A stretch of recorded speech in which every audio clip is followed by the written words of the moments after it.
Mapagpalang araw po sa ating lahat. Ako nga po pala si Angela Jen Agner at welcome po sa aking Day 127 Daily Devotion ni Pastor Russell Ocampo.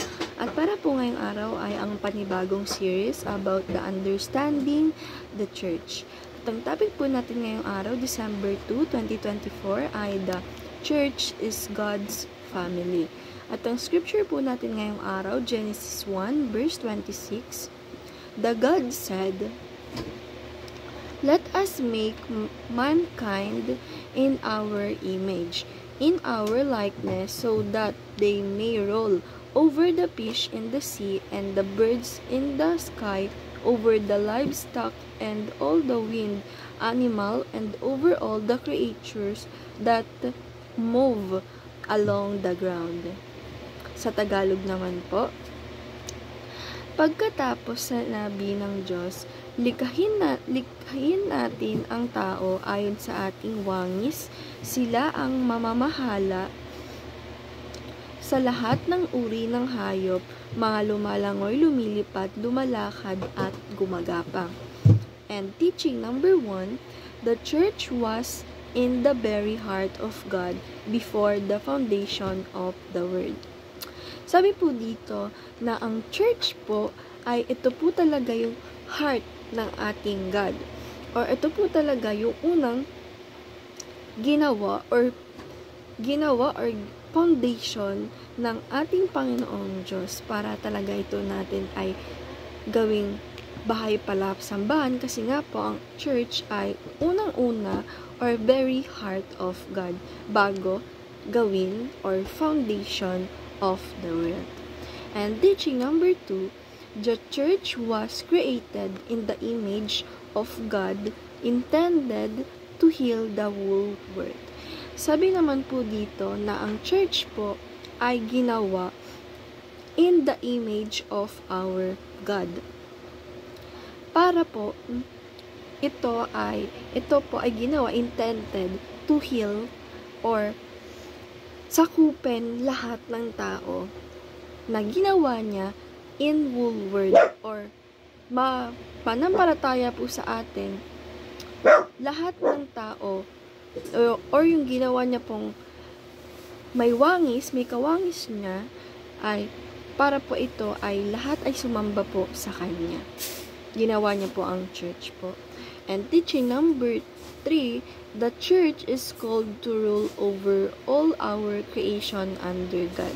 Sabi naman po dito na ang church is called rule over or yung church po ay tinatawag na rule over of creation under God, na lahat po ng nasa church ay yung mga tinuturo po doon or yung mga rule po doon ay puro po under God. Dahil nga po tayo po ay creation ng ating Panginoong Diyos, ay dapat po natin na panampalatayaan at i-obey ang ating Panginoong Diyos.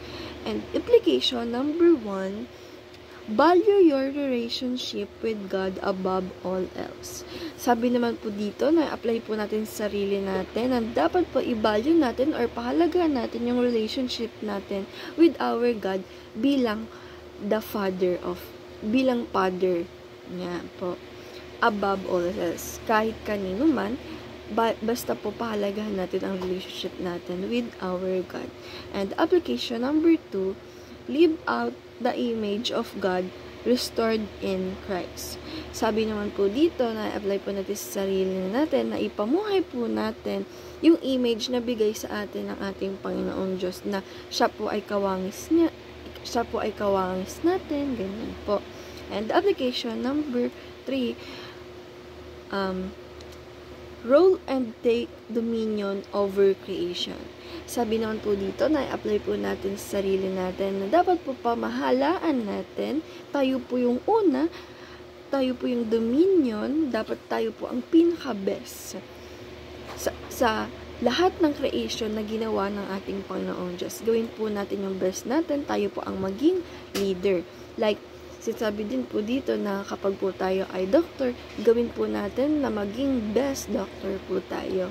Dahil tayo po ay dapat na mapamahala or maging dominion ng mga creation. And discussion, what is the importance of understanding the church biblically? Para po sa akin at para po sa devotion ngayon na kapag po naintindihan po natin sa biblically way yung pagkaka-mean ng church is mas maganda po ito at mas maayos at mas maiintindihan po natin yung meaning ng ating church kung bakit po ito yung ginawa ng ating Panginoon Diyos. And ayun lang po ngayong araw. Maraming salamat. God bless.